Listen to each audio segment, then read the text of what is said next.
ہم اہل زاویہ کی طرف سے آپ کی خدمت میں سلام پہنچے. پیشتر اس کے کہ میں یہ پروگرام شروع کروں، مجھے ان ویورز کی خدمت میں یہ عرضداشت کرنی ضروری ہے کہ ان کے بہت سے خط ملتے ہیں مجھے. اب وہ اتنے سارے ہوتے ہیں کہ سب کا جواب دیا جانا بہت مشکل ہے. کچھ چند ایک کے تو جواب میں بھجوا دیتا ہوں، لیکن سب کا احاطہ کرنا بہت مشکل ہو جاتا ہے. میں یہ نہیں کہتا کہ آپ نہ لکھیں، آپ کا حق ہے اور آپ کے مسائل ہیں، لیکن ان خطوں میں بیشتر مسائل نوکری کے یا رزق کے ہوتے ہیں. میں سمجھتا ہوں رزق کا بندوبست اللہ کسی نہ کسی طور کرتا ہے، لیکن میرے پسند کے رزق کا نہیں کرتا. میں چاہتا ہوں کہ یہ میری پسند کا رزق ہونا چاہیے، میں جو کچھ خواہش کرتا ہوں وہ پوری ہو. تو ہم لاڈلے تو ہیں اللہ کے، لیکن اتنے نہیں جتنے ہم خود اپنے آپ کو سمجھتے ہیں. ہمارے بابا جی کہا کرتے تھے کہ اگر کوئی آدمی آپ سے سردیوں میں رضائی مانگے تو اس کو ضرور بندوبست کریں، کیونکہ سردی کا موسم ہے اور اس کو ضرورت ہے رضائی کی. لیکن اگر وہ یہ شرط عائد کرے کہ مجھے پلش کی رضائی دو، تو پھر اس کو باہر نکال دو کہ نہیں، تیری ریکوائرمنٹ جو ہے یہ مختلف ہو گئی. تو میں یہ نہیں کہتا، آپ کے جائز ہیں، حالات ایسے ہیں، وقت کا دباؤ بڑا شدید ہے، لیکن میں سمجھتا ہوں کہ آپ کی وجہ سے، آپ کی فوربیئرنس کے ساتھ، آپ کی برداشت کے ساتھ یہ حالات جو ہیں وہ بدل جائیں گے ضرور. ذرا سا اندر ہی اندر مسکرانے کی ضرورت ہے. یہ ایک راز ہے جو یونیورسٹیوں میں نہیں پڑھایا جاتا، اسکولوں میں، انسٹیٹیوشنز میں یہ نہیں سکھایا جاتا. میں یہ بات جو ہے یہ بابوں کے ڈھیروں پر ملتی ہے، اور مجھ سے اکثر پوچھتے ہیں کہ یہ اشفاق صاحب کوئی بابا بتائیں. میں نے کہا آپ کیا کریں گے بابا؟ کہہ گے جی اس سے کوئی کام لیں گے، نمبر پوچھیں گے اس کا جو ہوتا ہے انعامی بانڈ کا. تو میں نے کہا انعامی بانڈ کا نمبر میں تمہیں بتا دیتا ہوں. کون سے کا؟ اس نے کہا 40,000. میں کہا 931,416، کیونکہ تم کبھی خرید نہیں سکو گے. 931,416 کہاں سے تلاش کرو گے؟ یعنی تو آپ اپنی مرضی کا تو نہیں لے سکیں گے جا کے. تو یہ تو آپ بابوں کو یہ سمجھتے ہیں. جیسے میری بہو کو آج کل ضرورت ہے اس کی ایک خنسامہ کی، تو وہ ہر ایک سے پوچھتی ہے اپنی سہیلی سے، کوئی اچھا سا خنسامہ تو تمہیں پتا ہو تو مجھے بتاؤ. اسی طرح سے میرے سارے چاہنے والے وہ پوچھتے ہیں کہ اچھا سا بابا بتاؤ، جیسے خنسامہ ہوتا ہے، کہ اس سے کچھ کام لیں.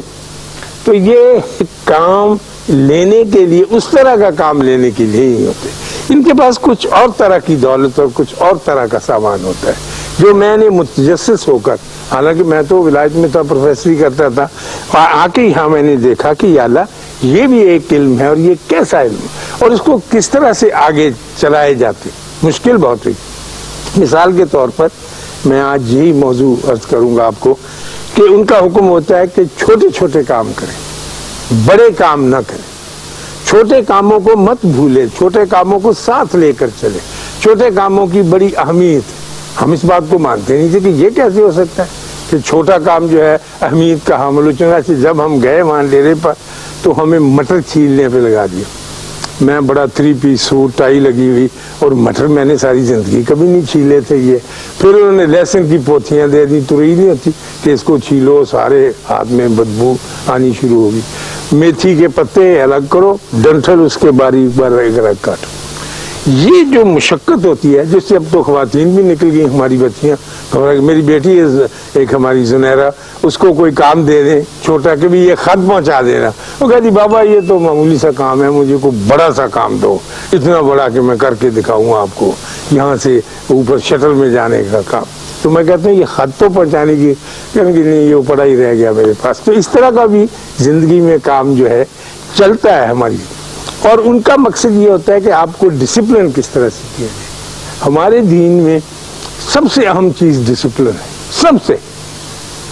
میں کینیڈا گیا 3-4 برس پہلے، وہاں ایک یوری اینڈریو، وہ مسلمان ہو گیا، ریڈیو کا اناؤنسر ہے، بڑی خوبصورت آواز ہے.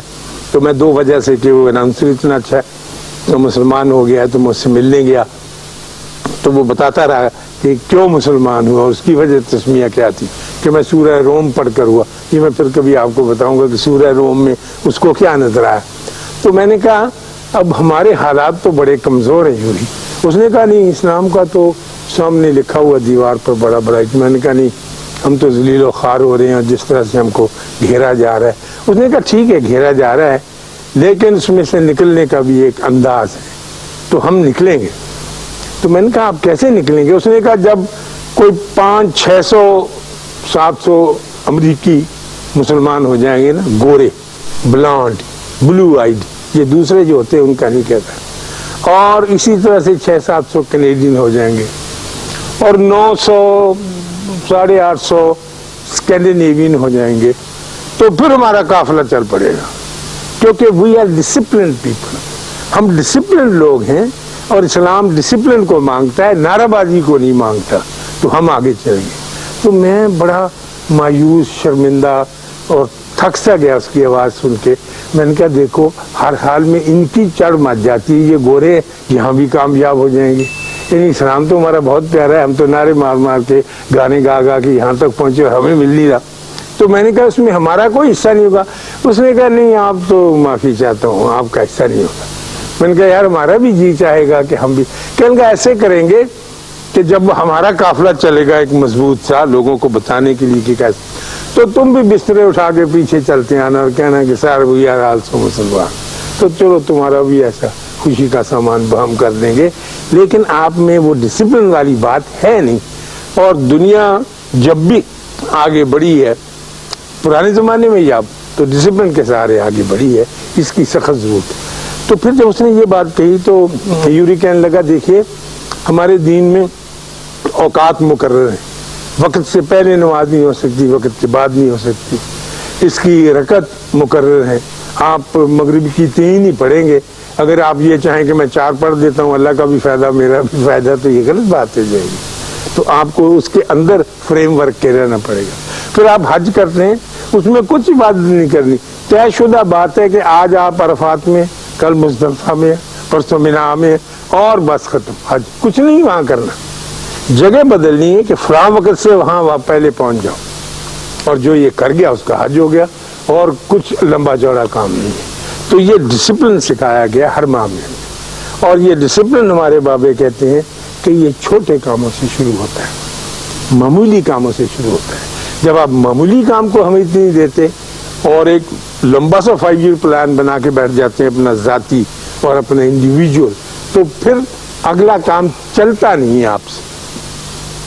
میں چائنا گیا, بڑی دیر کی بات ہے, جب چائنا نیا نیا آزاد ہوا تھا, ہم سے تو 1 سال بعد آزاد ہوا, تو ہم ان سے ملنے گئے, تھوڑی محبتیں بڑھ رہی تھیں. ماؤ چاہتا تھا کہ ہم پاکستان کے لوگ, تو ہم کچھ رائٹر تھے افریقہ کے اور پاکستان کے, ہم سے ملے.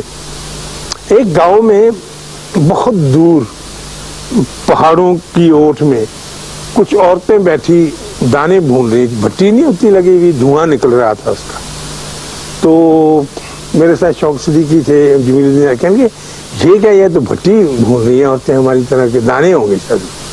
تو ہم نے کہا ٹھیک ہے دیکھنا چاہیے. اپنے انٹرپریٹر کو ساتھ لے کے جب ہم ان کے پاس پہنچے تو 2 عورتیں دھڑا دھڑ پھوس لکڑی جو بھی کچھ ملتا تھا بھٹی کے نیچے لگا رہی تھی, اور 2 اپنے رومال باندھے کڑھائی میں ڈال کر کوئی لیکوڈ سا تیار کر رہی. تو ہم نے ان سے پوچھا کہ یہ کیا کر رہی ہیں. انہوں نے کہا یہ سٹیل بنا رہی. سٹیل.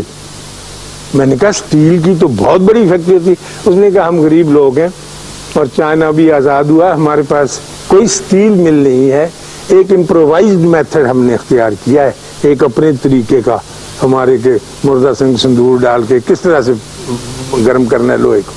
تو یہ عورتیں صبح لگ جاتی اور محنت اور جان ماری کے ساتھ شام تک یہ سٹیل کا ایک ڈلا 5 سیر 7 سیر 8 سیر کا کلو کا تیار کر لیتے.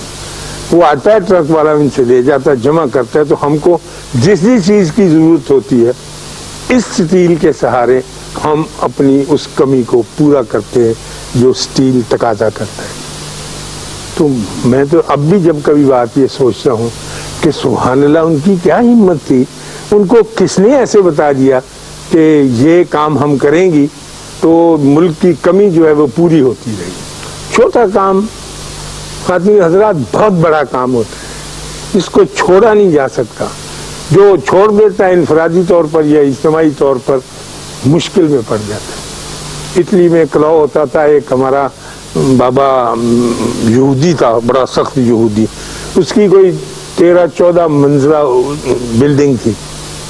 صبح میں یونیورسٹی جاتا تو وہ لے کے وائپر پانی رات کی بارش نکال رہا ہوتا تھا، اور ٹاکی فرش پر جو سڑک ہے نا، سڑک کے اوپر جو پیومنٹ ہوتی تھی پٹری، اس کو صاف کر رہا ہوتا تھا.